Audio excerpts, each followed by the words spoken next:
लक्ष्मण और इंद्रजित का घोर युद्ध। लक्ष्मण ने उस राक्षस की छाती में बड़े वेग से 5 नाराज मारे, जो धनुष को कान तक खींचकर छोड़े गए थे।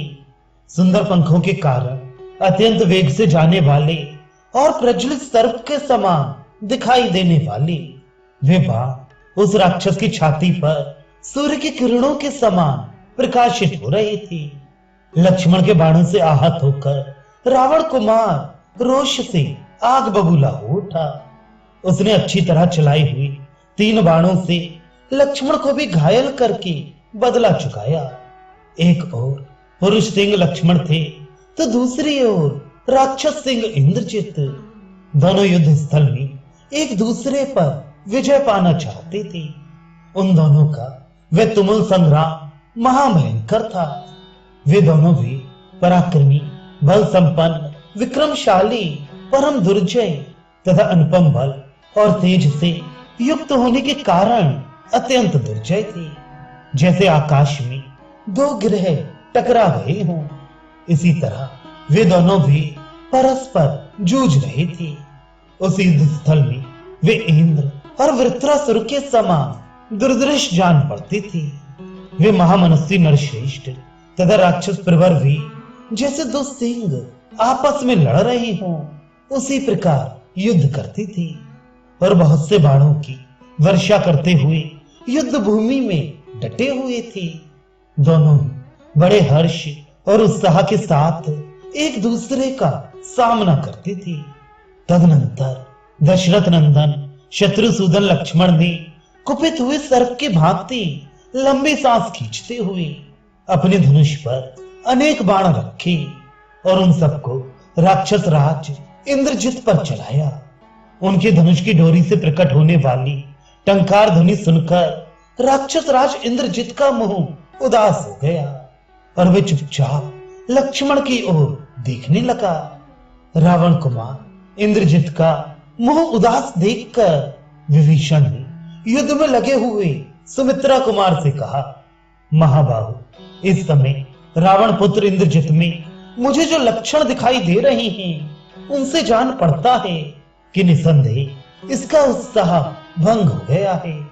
अतः आप इसके वध के लिए शीघ्रता करें। तब सुमित्रा कुमार ने विषधर सर्पों के समान भयंकर बाणों को धनुष पर चढ़ाया और उन्हें इंद्रजित को लक्ष्य करके चला दिया। वे बाण क्या थे? महाविषैली सर्प थे। उन बाणों का स्पर्श इंद्र के वज्र की भांति दुस्सह था। लक्ष्मण के चलाए हुए उन बाणों की चोट खाकर इंद्रजित 2 घड़ी के लिए मूर्छित हो गया। उसकी सारी इंद्रियां विक्षुब्ध हो उठी। थोड़ी देर में जब होश हुआ और इंद्रियां सुस्थिर हुई, तब उसने रणभूमि में दशरथ कुमार वीर लक्ष्मण को खड़ा देखा। देखते ही उसके नेत्र रोष से लाल हो गए और वह सुमित्रा कुमार के सामने गया। वहां पहुंचकर वह उनसे कठोर वाणी में बोला, सुमित्रा कुमार, पहले युद्ध में मैंने जो पराक्रम दिखाया था उसे क्या तुम भूल गए? उस दिन तुमको और तुम्हारे भाई को भी मैंने बांध लिया था। उस समय तुम युद्ध भूमि में पड़े पड़े छटपटा रहे थे। उस महायुद्ध में वज्र एवं अश्नि के समान तेजस्वी बाणों द्वारा मैंने तुम दोनों भाइयों को पहले धरती पर सुला दिया था। तुम दोनों अपने अग्रगामी सैनिकों के साथ मूर्छित होकर पड़े थे, अथवा मालूम होता है कि तुम्हें उन सब बातों की याद नहीं आ रही है। ये स्पष्ट जान पड़ता है कि तुम यमलोक में जाना चाहते हो, इसलिए तुम मुझे पराजित करने की इच्छा रखते हो। यदि पहले युद्ध में तुमने मेरा पराक्रम नहीं देखा है तो आज तुम्हें दिखा दूंगा। इस समय सुस्थिर भाव से खड़े रहो। ऐसा कहकर तीखी धार वाले 7 बाणों से उसने लक्ष्मण को घायल कर दिया और 10 उत्तम सहायकों द्वारा हनुमान जी पर प्रहार किया। तत्पश्चात दूने रोष से भरे हुए उस पराक्रमी निशाचर ने अच्छी तरह छोड़े गए 100 बाणों द्वारा विभीषण को क्रोध पूर्वक छत कर दिया।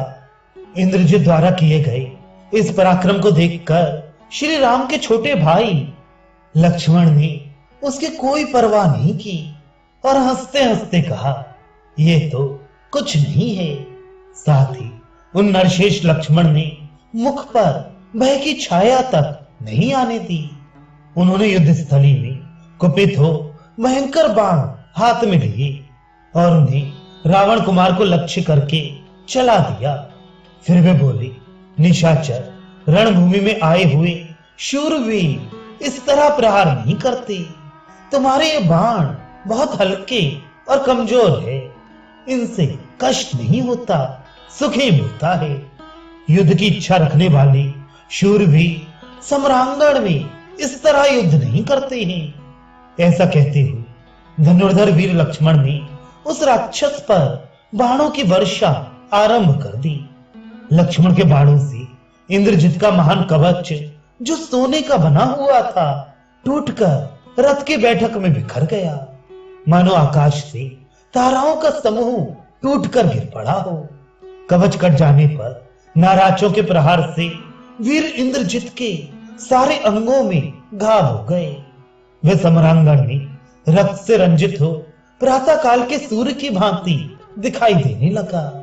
तब भयानक पराक्रमी वीर रावण कुमार ने अत्यंत कुपित हो समर भूमि में लक्ष्मण को सहस्त्रों बाणों से घायल कर दिया। इससे लक्ष्मण का भी दिव्य एवं विशाल कवच छिन्न भिन्न हो गया। वे दोनों शत्रु दमन भी एक दूसरे के प्रहार का जवाब देने लगे। वे बारंबार हांफते हुए भयानक युद्ध करने लगे। युद्ध स्थल में बाणों के आघात से दोनों के सारे अंग क्षत विक्षत हो गए थे। अतः वे दोनों सब ओर से लहूलुहान हो गए। दोनों भी दीर्घ काल तक एक दूसरे पर पहने बाणों का प्रहार करते रहे। दोनों ही महामनस्वी तथा युद्ध की कला में निपुण थे। दोनों भयंकर पराक्रम प्रकट करते थे और अपनी अपनी विजय के लिए प्रयत्नशील थे। दोनों के शरीर बाण समूहों से व्याप्त थे। दोनों के ही कवच और ध्वज कट गए थे। जैसे दो झरने जल बहा रहे हों, उसी तरह वे दोनों अपने शरीर से गरम गरम रक्त बहा रहे थे। दोनों ही भयंकर गर्जना के साथ बाणों की घोर वर्षा कर रहे थे। मानो प्रलय काल के दो नील मेघ आकाश में जल की धारा बरसा रहे हों। वहां जूझते हुए उन दोनों वीरों का बहुत अधिक समय व्यतीत हो गया, परंतु वे दोनों ना तो युद्ध से विमुख हुए और ना उन्हें थकावट ही हुई। दोनों ही अस्त्र वेत्ताओं में श्रेष्ठ थे और बारंबार अपने अस्त्रों का प्रदर्शन करते थे। उन्होंने आकाश में छोटे बड़े बाणों का जाल सा बांध दिया।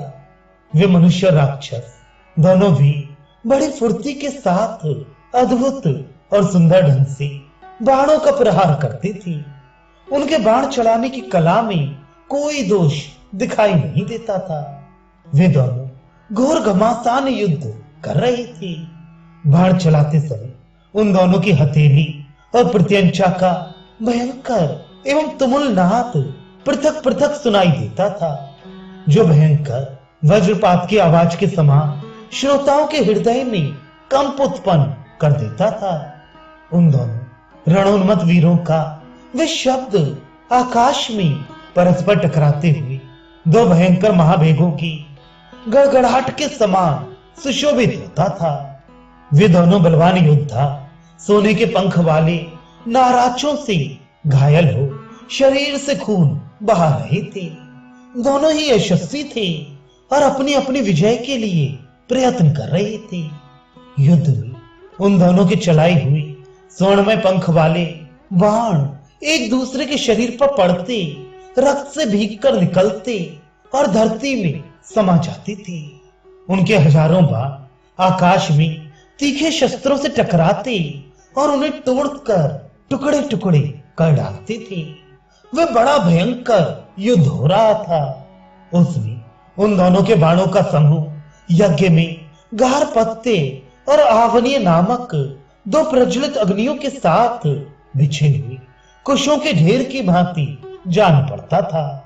उन दोनों महामनस्वी वीरों के क्षत विक्षत शरीर वन में पत्र ही एवं लाल पुष्पों से भरे हुए पलाश और सेमल के वृक्षों के समान सुशोभित होती थी।